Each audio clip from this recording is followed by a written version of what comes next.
세계 경제 포럼 가운데서 가장 영향력 있고 중요한 회의는 매년 1월 달에 열리는 스위스 다보스에서 열리는 다보스 포럼입니다.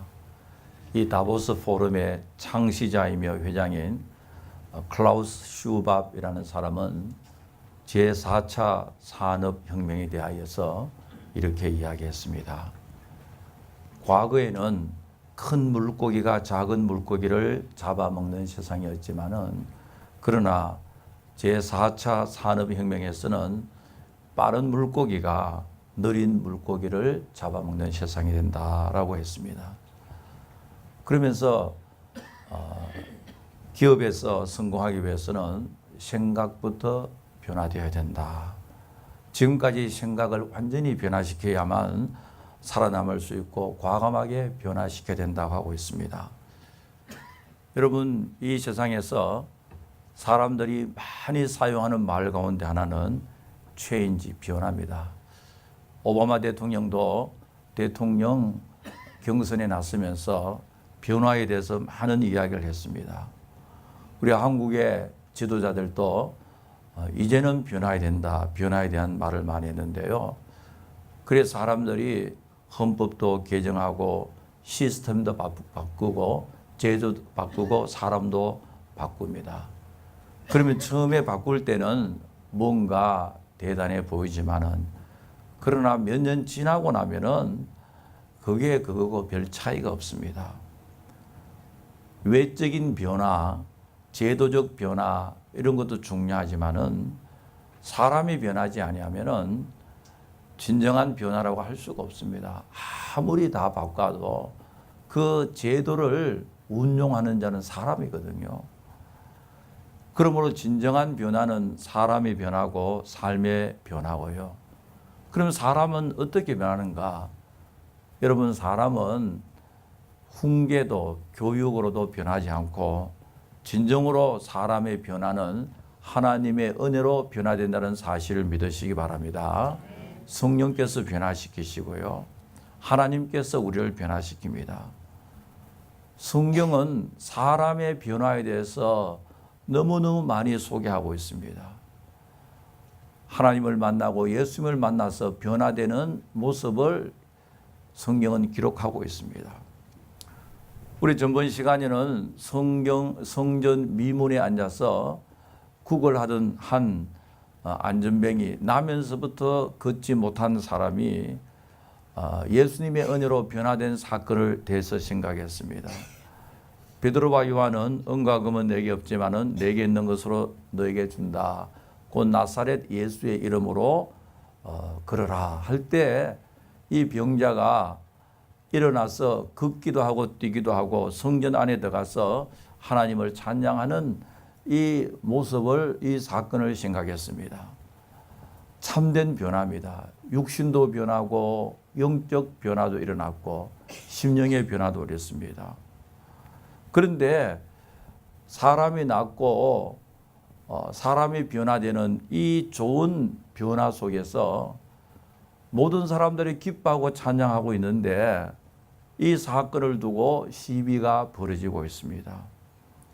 유대인의 지도자들, 대제사장을 비롯한 소위 산헤드린 공회원들이 이 사건을 가지고 베드로와 요한을 책망하고 오늘 1절 2절에 보면 옥에 가두고 말았습니다.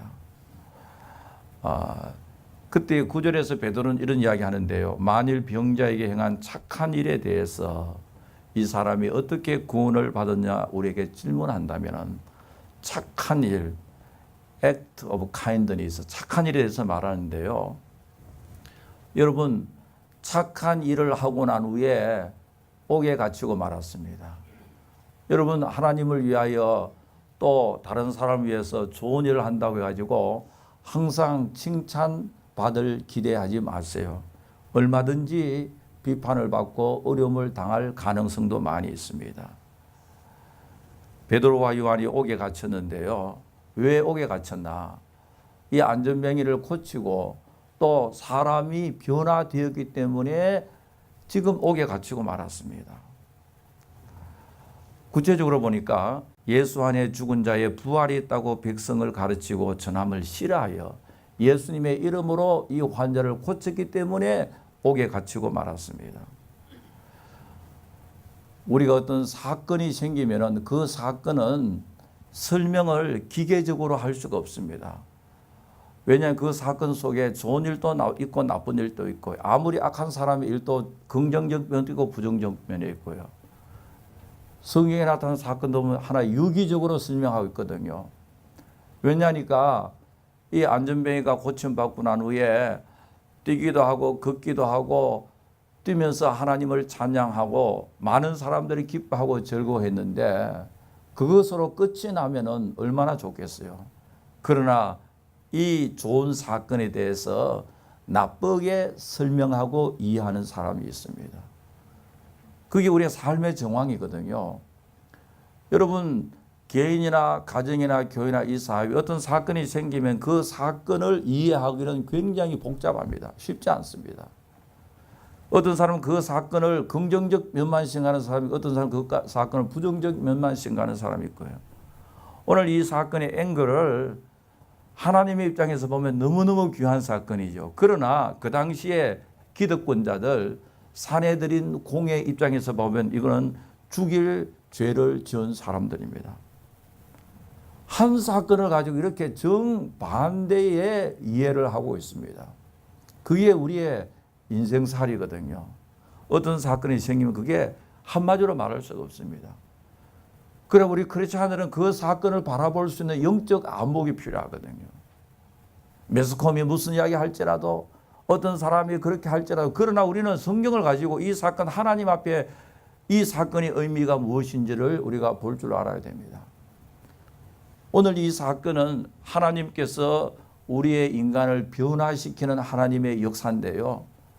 먼저 안전뱅이가 고침받고 나아먹고 영적으로 육신적으로 하나님을 찬양하고 하는 거 보니까 영적 육신적 변화고요. 그뿐만 아니라 이 사건을 대하는 제자들과 베드로도 완전히 변화된 상태를 우리는 찾아볼 수가 있는데요.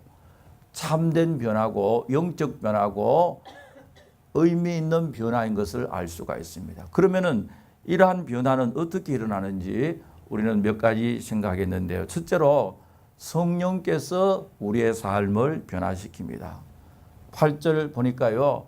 이에 베드로가 성령이 충만하여 이르되 백성의 관리들과 장로들아 만일 병자에게 행한 착한 일에 대하여 이 사람이 어떻게 구원을 받았냐고 오늘 우리에게 질문한다면 성령이 충만하여 베드로가 지금 살벌한 분위기 속에서 자기를 죽이려고 하는 사내들인 공회원들 앞에서 아주 정확명료하게 지금 이야기하고 있습니다. 클리어하게 이야기하고 있습니다. 어떻게 이런 말을 할 수가 있느냐.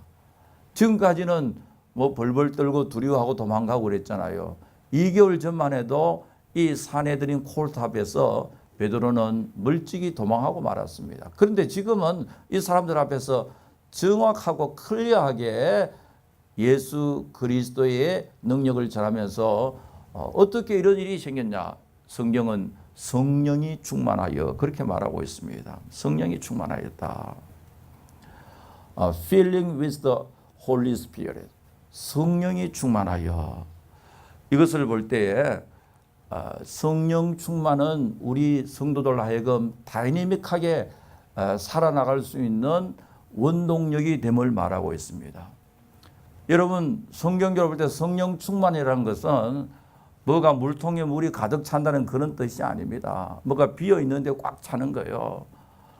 여러분 성령 충만을 만약에 내 심령에 성령으로 충만히 채워줘서 한평생 소리치고 애그나이징 하면서 기도해서 그런 느낌은 가질 수가 없어요. 성경의 성령의 충만은 이미 우리에게 내주하고 계신 성령께서 우리의 삶을 주장하고 지배하고 컨트롤하고 계심을 말하고 있습니다. 성경의 성령 충만에 대해서 제일 정확하게 쉽게 표현한 것이 뭐냐니까 에베소서 5장 18절입니다. 술 취하지 말라 이는 방탕한 것이니 오직 성령의 충만함을 받아라. 여러분 성령의 충만을 내 속에 뭘 채우려고 생각하면 절대로 채워지지 않습니다. 성령의 충만은 이미 우리에게 내주하 계신 성령님께서 우리의 삶을 주장하고 계심을 말하고 있거든요. 그것을 제일 설명 잘하는 것이 바로 에베소서 5장 18절 술 충만과 성령 충만을 비유하고 술 취함과 성령 취함에 비유하고 있습니다. 예를 들었어요.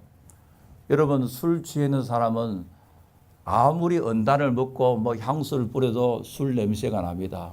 저는 술, 담배를 어릴 때 안 했기 때문에요.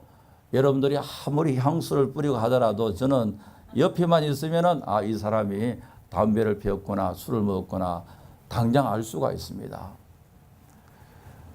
일부러 저 피하지 말고요. 제가 다 이해하니까 너무 향수도 많이 뿌리지 말고요.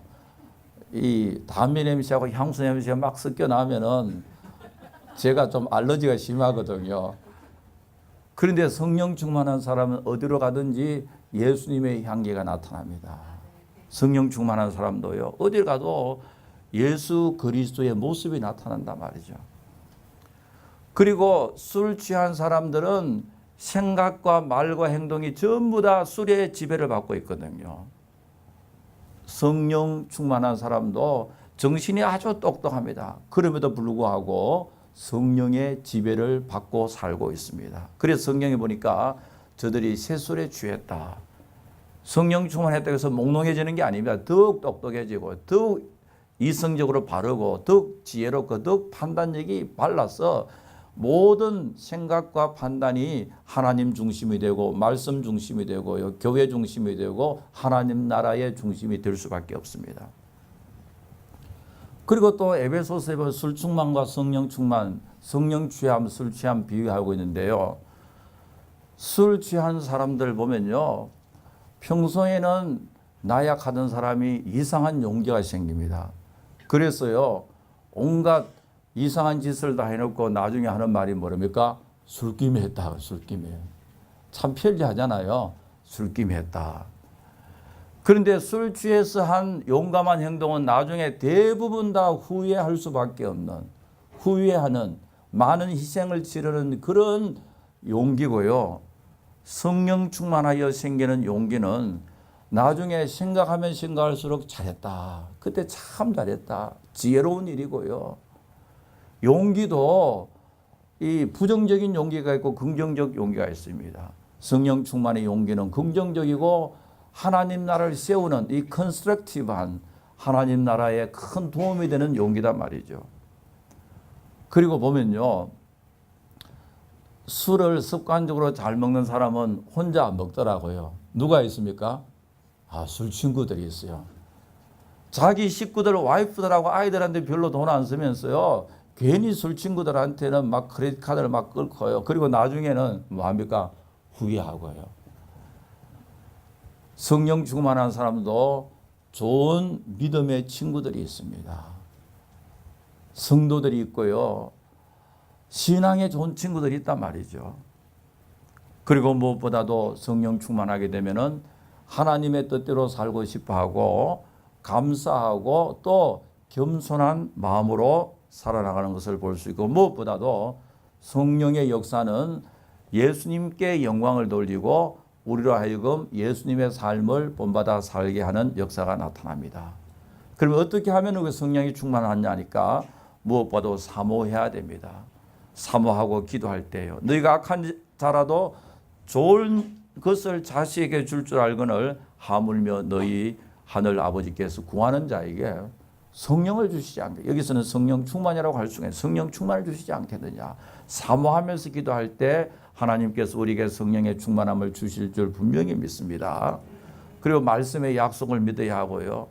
그리고 우리는 경건한 삶을 살아야 됩니다. 성령은 거룩한 영이기 때문에요. 여러분 그릇이 아무리 황금, 보석, 비싼 그릇 할지 그 그릇이 깨끗하지 않으면 사용하지 않잖아요. 하나님도 마찬가지입니다. 여러분 오늘 이 사건, 사도행전에 있는 사건은 하나님께서 우리 인간을 변화시키는데 어떻게 변화시키느냐. 첫째로 성령께서 우리를 변화시키고 두 번째로는 예수님의 이름의 권세가 우리를 변화시킵니다. 너희와 모든 이스라엘 백성들은 알라. 너희가 십자가에 못 박고 하나님이 죽은 자 가운데 살리신 나사렛 예수 그리스도의 이름으로 이 사람이 건강하게 되어 너희 앞에 섰느니라. 얼마나 정확하고 명료하고 담대하게 지금 베드로가 이야기하고 있습니까?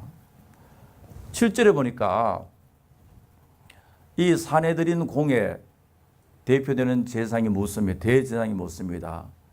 너희가 무슨 권세와 누구의 이름으로 이 일을 행하느냐? 무슨 권세로 누구의 이름으로 안전병기를 일으켰느냐 이거죠. 여기에 유대인들 지도자들은 authority, 권세의 문제를 가지고 나왔습니다. 권세의 문제는 약 2개월 전에 빌라도가 예수님에게 질문했는 이야기입니다. 예수님 앞에 세워놓고 빌라도가 예수님께 묻고 있습니다. 내가 너를 놓아줄 권세도 있고 십자가에 못 박아 죽일 권세가 있다. 그때 예수님 이런 이야기 하십니다. 위에서 주시지 아니하시면 나를 해할 권세가 없다. 여기에 세상의 권세와 하나님 나라의 권세가 서로 만나고 있습니다.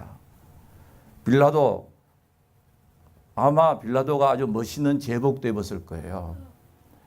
아주 멋진 휘장도 달았을 것이고 부하들도 있을 것이고요. 눈에 보이는 어마어마한 권세를 가지고 있습니다. 그러나 하나님의 권세는 눈에 보이지 않습니다. 하나님의 권세와 세상의 권세가 서로 충돌하고 있습니다.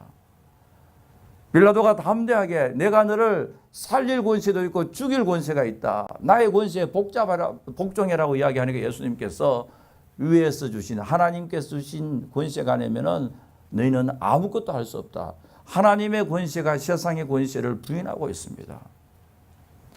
독일의 사회학자 막스 웨버는 이 권세를 세 종류로 이야기해서 먼저 traditional authority, 전통적 권위를 말하고 있습니다. 다시 말해서 왕의 권세. 수천 년 동안 이 세상은 왕에 의해서 지배를 받았는데요. 그래서 어명이하면 어명 끝이잖아요. 이것은 어명이다 하면 더 이상 오브젝션 할 수가 없습니다. 모든 사람이 왕의 권위에 복종해야 되는데요. 역사를 보면 프랑스의 루이 14세나 영국의 제임스 1세는요. 그래서 왕권 신수설, Divine Rights of King, 왕권 신수설 지배했는데 왜냐니까 왕은 하나님이 세웠기 때문에 왕이 아무리 잘못해도 백성은 거기에 대해서 비판할 권한이 없고 하나님만이 왕을 좌지우지할, 이게 왕권 신수설이거든요. 물론 그때 시대적 배경이 뭐냐니까 왕이, 유럽의 왕들이 로마 교황청으로부터 간섭에서 벗어나려고 했고요. 그리고는 밑에 있는 봉건 제후들로부터 존경을 받고 싶어서 그런 이야기 했습니다. 그런 역사적 배경이 있지만 그러나 이 자체가 문제가 있는 게 제임스 1세 같은 사람은 나는 아무리 악한 일을 하더라도 백성들은 나한테 말할 권한이 없다 라면서 그 당시에 영국 의회를 부정하는 이야기였습니다.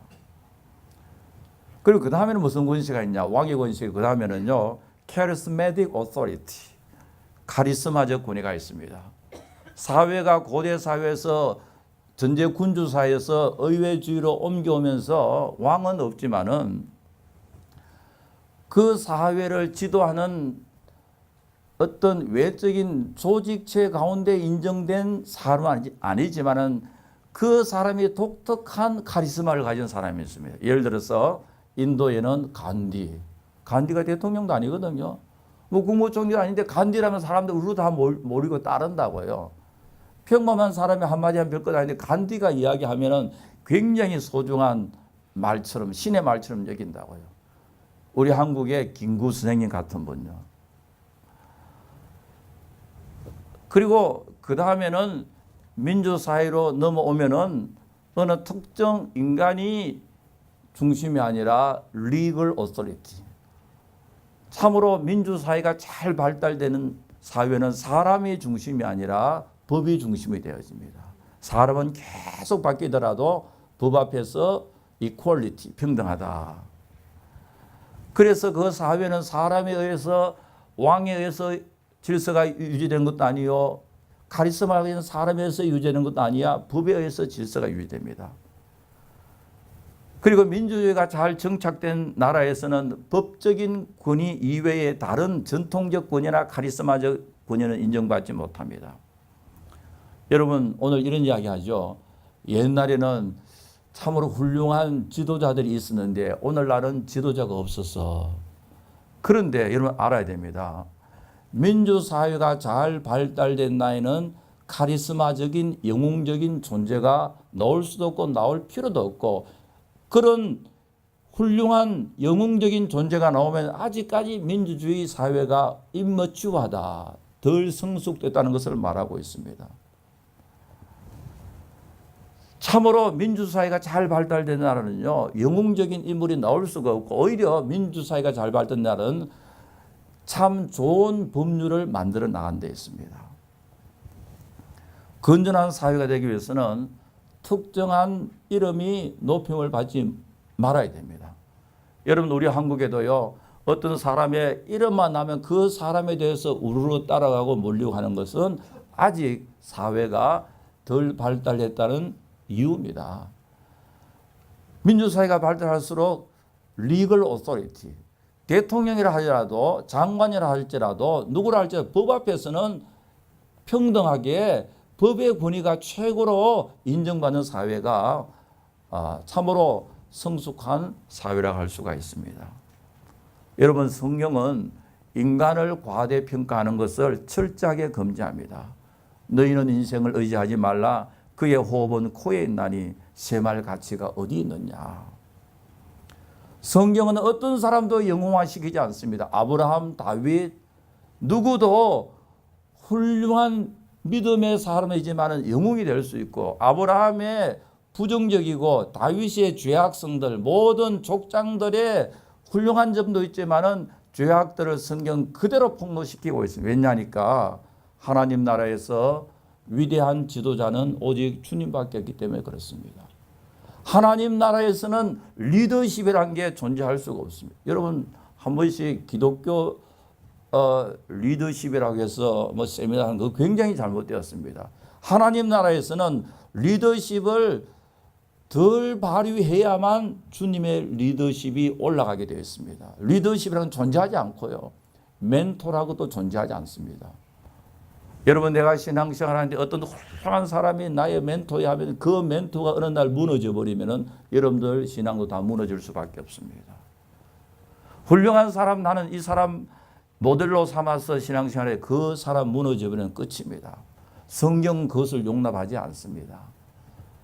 여러분, 우리의 리더십은 오직 예수님 한 분이시라는 것을 믿으시기 바랍니다. 여기에서 권위의 문제, 지금 베드로는 담대하게 이야기하고 있습니다. 권위의 문제가 어디에 나오느냐. 너희들이 십자가에 못 박고 하나님이 죽은 자 가운데 살리신 나사렛 예수 이름만이 권위가 있다, 이거잖아요. 너희들이 지금 누구의 권위로 이 사람을 살렸나?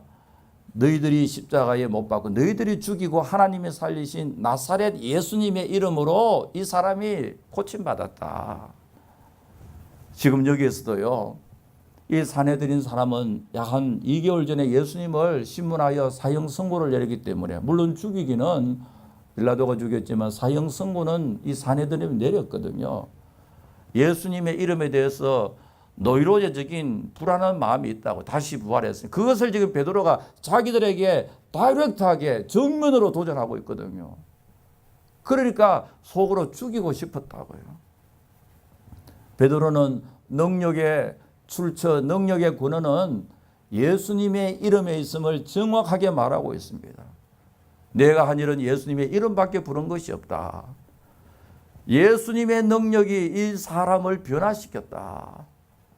또 내가 이렇게 변화된 것은 부활하신 예수님의 능력이라는 것도 마음속에 지니고 있습니다. 여러분, 역사를 보면요, 교회를 핍박하고 교회를 핍박하는 사람들이 제일 싫어하는 게 예수님의 이름입니다. 일제시대 때에 세계적인 여론이 무서워서 교회는 클로즈 못 시키고 일본 군부가 우리 한국 교회에 어떻게 해서라도 예배를 방해하고 지도자를 체포할 때요. 예배를 방해할 때 부르지 못할 금지 찬송가 쭉 리스트가 나와 있어요. 금지 찬송가 넘버 원이 뭔지 아세요? 우리 36장인데요. 주 예수 이름 높이여 다 찬양하여라. 아니 그 사람들 생각에는 일본 천황 폐하가 제일 높은데 예수님이 더 높다 하니까 싫거든요. 지금도 북한에서는요. 예수님을 그렇게 싫어한 거는 뭐냐니까 최고는 김일성, 김정일, 김정은 이름이 최고인데 예수님 이름이. 제가 중국에 종종 방문했는데요. 옛날에 우리가 지원해서 한국에서 중국서 대학 마치고 한국에 아시아 연합신학대학원에서 3년 반 MDB 마치고 중국 가서 사역, 지금도 사역을 해요. 그런데 오랫동안 목사 안수를 안 받아가지고 제가 몇 년 전에 찾아가서 왜 목사 안수 안 받냐니 그런 이야기 하더라고요. 목사님, 중국에서 목사 안수를 받으려고 하면은 중국 공산당 앞에 사인을 해야 되는데 그 내용이 뭐냐니까 예수가 아무리 높다 할지라도 공산당 밑에 있다라는 것을 사인을 해야만 안수를 받는데 저는 그 사인을 못 하겠습니다. 제가 잘했어요. 그래서 제가 시간이 있으면 나중에 캄보디아나 아니면 한국이나 다른 데 데리고 가지고 안수받게 했으면 좋겠다 생각했는데 그 다음부터는 연락이 안 되는데요. 세상 사람들은 빌라도는요. 나는 너를 살릴 권세도 있고 죽일 권세 있다 하지만은 예수님은요. 너 틀렸어. 하나님의 권세가 최고야. 세상에서 예수 그리스도의 이름을 가장 싫어하는 사람은 참으로 하나님을 대적하는 사람이고요. 그러나 성도들은 이 땅에 살면서 가장 우리가 높이고 싶은 이름은 예수 그리스도의 이름이라는 것을 믿으시기 바랍니다. 여러분 주님의 이름은요. 아침에도 찬양하고 점심 때도 찬양하고 저녁에도 찬양하고 매주일 찬양해도 우리에게 감격이 넘쳐나잖아요. 그런데 여러분들이 좋아하는 어떤 훌륭한 신앙 인물요. 아침에도 찬양하고 점심 때 찬양하고 저녁에도 찬양해 보세요. 나중에는 실적 날 거예요. 실적 나는 게 당연하고요. 오직 높임 받아야 할 분은 예수 그리스도 한 분에 있음을 믿으시기 바랍니다. 그리고 베드로가요. 다른 이로서는 구원을 받을 수 없나니 천하 사람 중에 구원받을 만한 다른 이름을 우리에게 주신 일이 없다. 예수님의 이름의 유니크니스, 유일한 예수님의 이름을 말하거든요. 예수님의 절대성을 말하고 있습니다. 그런데 오늘날 WCC를 비롯한 많은 기독교 단체에서요. Religious Pluralism, 종교다운지를 말하면서 오케이, 석가모니도 오케이, 뭐 알라신도 오케이, 힌두교도 오케이, 공자 다 와라. 우리 서로 사랑하고 이해하면 되는 거지. 예수 이름이 뭐 그리 중요하냐. 제가 오래전에요, 30년 가까이 됐는데요. 제가 라즐린에서 목회할 때 그 미국 목사님이 저한테 pastorally, we like to invite the Thanksgiving worship service에 오라 그래요. United Thanksgiving, 라즐린에 있는 모든 교회들이 합쳐서. 그래서 제가 참석해보니 거기 가니까요. 주이시 라바이도 오고, 캐톨릭 신부도 오고요. 우리 장로교 목사도 오고, 침례교도 목사 오고요. 그리고 그 당시에 이슬람은 없었는 것 같고요. 또 힌두교 어떤 분이 또 오셨어요. 그래서 다 같이 예배를 드리는데 언어 통일을 했습니다. No name of Jesus Christ. 예수님의 이름을 쓰지 않는 게 공통적으로 일치한 겁니다. 그것이 무엇인지 아나요? God, O God. 힌두교도 O God. 석가모니 불교도 O God. 다 God 하면 다 통한 거예요. 그래서 그 다음부터 안 갔는데요. 여러분, 이게 오늘날 제일 큰 문제입니다. 성경은 분명히 다른 이로서 구원받을 수 없나니 천하 사람 중에 구원받을 만한 다른 이름을 우리에게 주신 일이 없다. 오직 예수다. 여러분, 우리의 능력과 권능과 힘과 소망은 오직 예수 그리스도 이름에 있음을 믿으시기 바랍니다.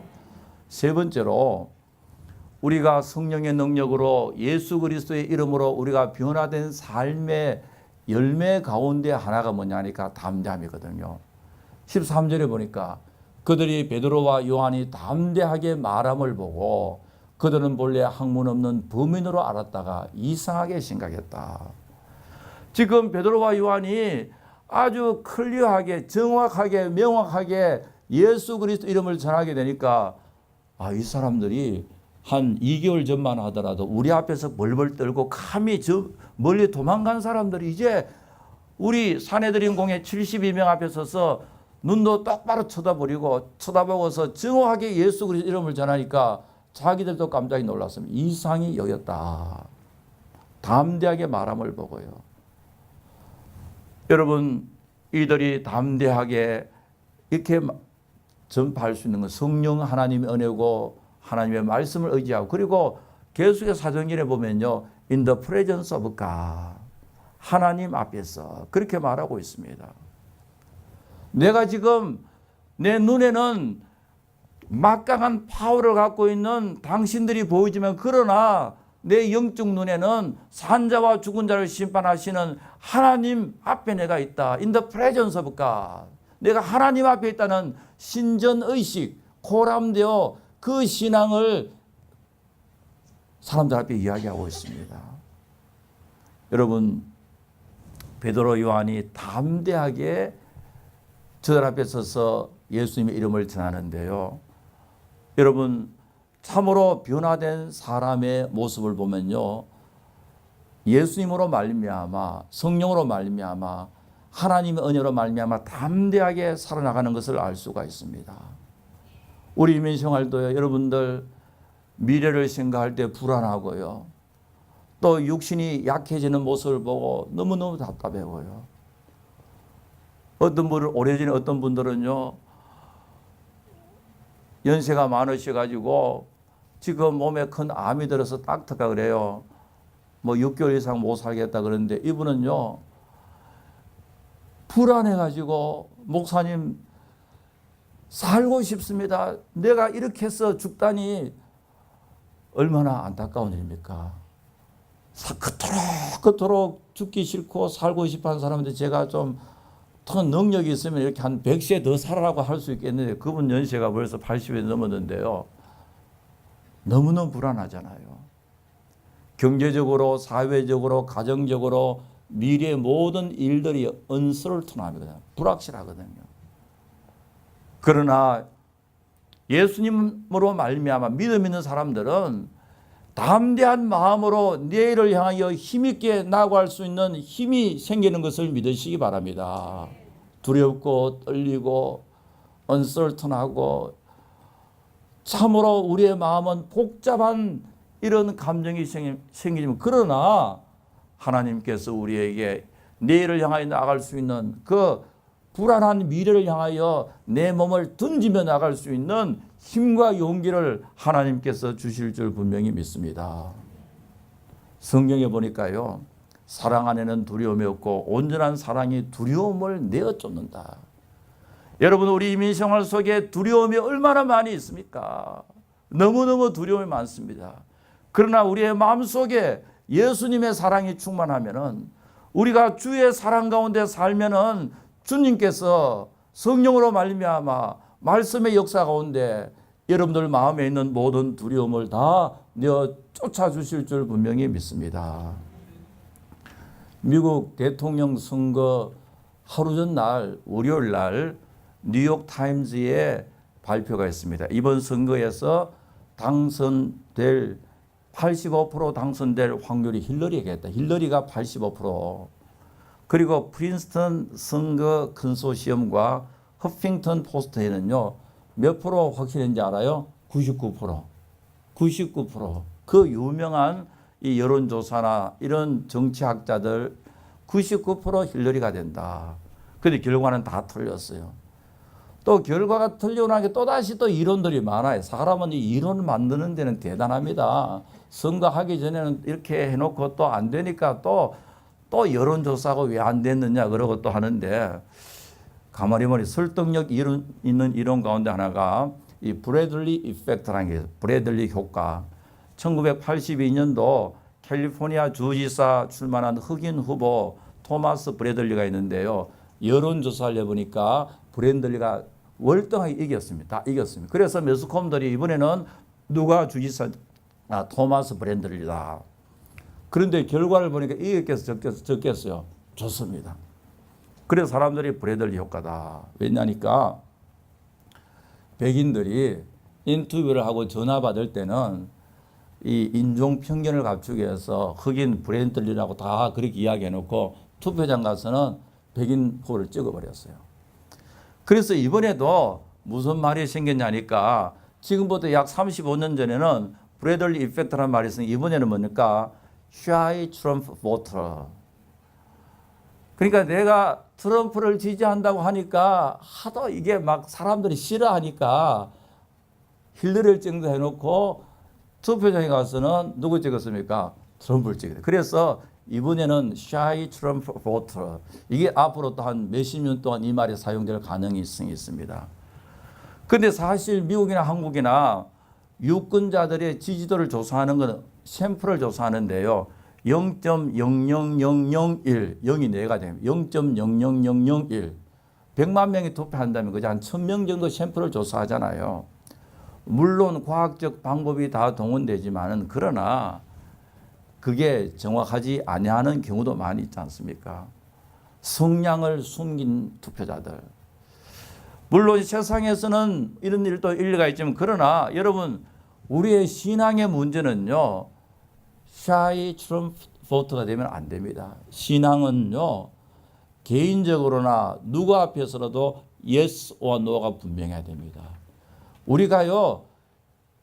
누구 앞에서라도 나는 크리스찬이고 예수 믿는 사람이라고 분명히 해야만 하나님께서 우리 가운데 역사할 줄 분명히 믿습니다. 그게 영적 용기거든요.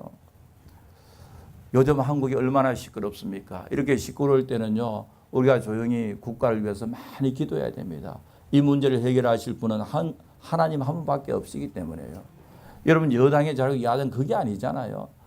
누가 하더라도 다 비슷비슷한데요. 하나님께서 우리 조국 대한민국 은혜 베풀어 주시셔서 하나님 주권적으로 이 모든 어려운 문제를 해결해 주시기 위해서 기도하시기 바랍니다. 제가 며칠 전 그저께 뉴스를 보니까요. 그 앵커하고 한국의 국회의원 가운데 여자 국회의원이에요. 이분이 나와서 인터뷰를 하더라고요. 여러 가지 인터뷰를 하면서 앵커가 묻더라고요. 내일 일요일 날은 그 당에서 중요한 회의를 하니까 내일 일요일 날 의원께서는 꼭 참석하시죠. 그러니까요. 이분이 하는 이야기가 자기도 모르게 내일은 주일이니까 하나님 앞에 예배하는 것이 먼저니까 예배 마치고 난 후에 늦더라도 내가 참석하겠습니다. 그러더라고요. 그 순간이 몇 초 동안 갑자기 지나가지만 저는요. 한국이 그래도 희망이 있다. 아무리 중요한 정치적 집단의 회의지만은 내일은 주일이기 때문에 일요일날 앵커는 일요일 갔는데 이분은 내일은 주일이니까 일요일 말한수 주일이라고 현재 국회의원입니다. 내일은 주일이기 때문에 먼저 하나님 앞에 예배 드리고 그 다음에 회의에 참여할 것입니다. 여러분 참으로 우리의 개인과 가정과 국가의 모든 문제를 해결할 수 있는 마스터키를 갖고 계신 분은 하나님 한 분이시라는 것을 믿으시기 바랍니다. 사랑하는 성도 여러분, 하나님의 성령께서 우리를 변화시킵니다. 예수 그리스도의 이름이 우리를 변화시킵니다.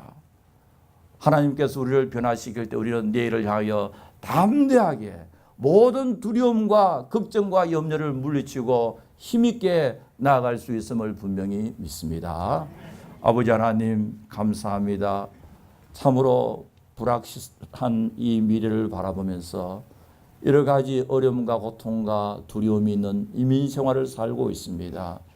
아버지 하나님 저희들 성령으로 말미암아 예수 그리스도 이름으로 말미암아 영적인 담대함을 주셔서 내일도 모레도 힘있게 나아갈 수 있도록 도와주시옵소서. 저희들 간절히 기도합니다. 우리 조국 대한민국 하나님께서 긍휼히 여겨주시고 하나님 불쌍히 여겨주셔서 이 모든 일들을 합력하여 선을 이루어 주시고 저희들이 깨어서 조국을 위하여 기도하게 하여 주시옵소서. 예수님의 이름으로 기도하옵나이다. 아멘.